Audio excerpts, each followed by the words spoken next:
اعوذ باللہ من الشیطان الرجیم بسم اللہ الرحمن الرحیم۔ السلام علیکم دوستو۔ حضرت عیسیٰ علیہ السلام کے زمانے میں ایک صالح اور عابدہ خاتون تھی۔ اس کا کام یہ تھا کہ نماز کے وقت وہ ہر کام چھوڑ کر نماز کے لیے کھڑی ہو جاتی تھی۔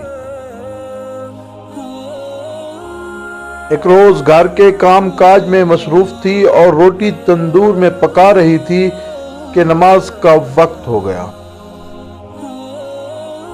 اس نے روٹی پکانا چھوڑی اور نماز کے لیے کھڑی ہو گئی۔ نماز پڑھنے کے دوران شیطان نے وسوسہ ڈالنا شروع کیا کہ تم نماز پڑھ رہی ہو، تمہاری روٹیاں جل جائیں گی۔ تم نماز پڑھ رہی ہو، تمہارا بچہ تندور میں گر کر جل جائے گا۔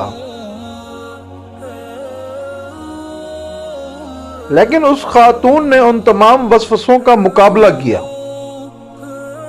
اور اپنے آپ سے کہنے لگی،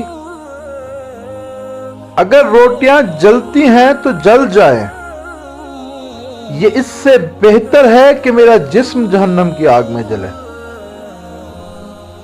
اور اگر میری تقدیر میں لکھا ہے کہ بچہ تندور میں جل جائے تو میں اس تقدیر الہی پر راضی ہوں۔ میں ہرگز اول وقت نماز پڑھنے کو نہیں چھوڑوں گی۔ خدا میرا حافظ و ناصر ہو۔ اسی دوران اس عورت کا شوہر گھر میں داخل ہوا تو کیا دیکھتا ہے کہ زوجہ نماز پڑھ رہی ہے اور تندور میں روٹیاں جل رہی ہیں، جبکہ ان کا بچہ تندور کے اندر آگ میں بیٹھا کھیل رہا ہے۔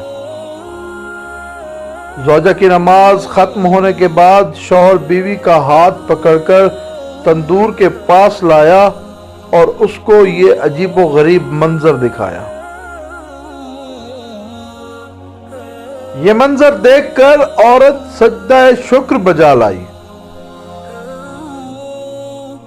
شوہر نے بچے کو اٹھایا اور حضرت عیسیٰ علیہ السلام کے پاس لے آئے اور سارا واقعہ زوجہ کی اول وقت نماز، روٹیوں کا جلنا اور بچے کا تندور میں کھیلنا سب بیان کر دیا۔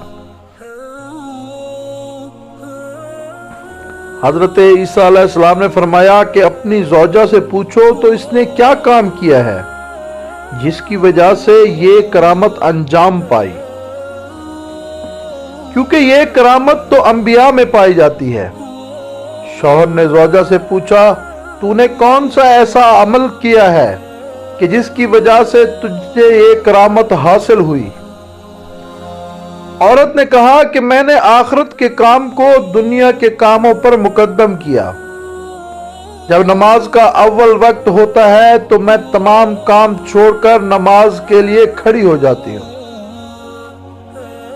جس نے مجھ پر جفا کی ہرگز اس سے کینہ دل نہیں رکھتی، اپنے کام خدا کے سپرد کر دیتی ہوں، اس کی رضا پر راضی رہتی ہوں اور خدا کے حکم و فرمان کو اہمیت دیتی ہوں۔ خلق خدا پر لطف و مہربانی کرتی ہوں اور جب سائل دروازے پر آیا اس کو کبھی خالی ہاتھ واپس نہیں بھیجا، اگرچہ کم مقدار میں ہی دیا لیکن دیا ضرور۔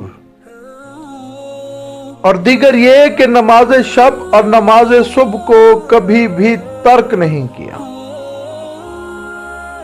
حضرت عیسیٰ علیہ السلام نے فرمایا کہ اگر یہ عورت مرد ہوتی تو ضرور کوئی ولی ہوتی یا پیغمبر ہوتی۔ اول وقت نماز کے حوالے سے حضرت امام رضا علیہ السلام کا ایک واقعہ ہے کہ ابراہیم بن موسیٰ القذار کہتے ہیں، تاجدار امامت کی 8ویں کڑی امام رضا علیہ السلام بعض لوگوں کے استقبال کے لیے نکلے۔ نماز کا وقت ہو گیا، حضرت اپنے ساتھیوں کے ہمراہ ایک محل کی طرف چلے۔ ایک بڑے پتھر کے قریب جا کر اپنی سواری سے اترے اور حکم دیا کہ اذان دی جائے۔ راوی کہتا ہے کہ میں نے عرض کیا، حضور ہم اپنے ساتھیوں کا انتظار کر رہے ہیں، وہ آ جائیں تو پھر مل کر نماز پڑھ لیں گے۔ حضرت امام رضا علیہ السلام نے فرمایا کہ خدا تجھے بخشے، بغیر عذر کے نماز میں تاخیر نہ کرو، اور میں تمہیں تاکید کرتا ہوں کہ نماز کو ہمیشہ اول وقت میں پڑھا کرو۔ وما علینا الا البلاغ۔ اللہ حافظ۔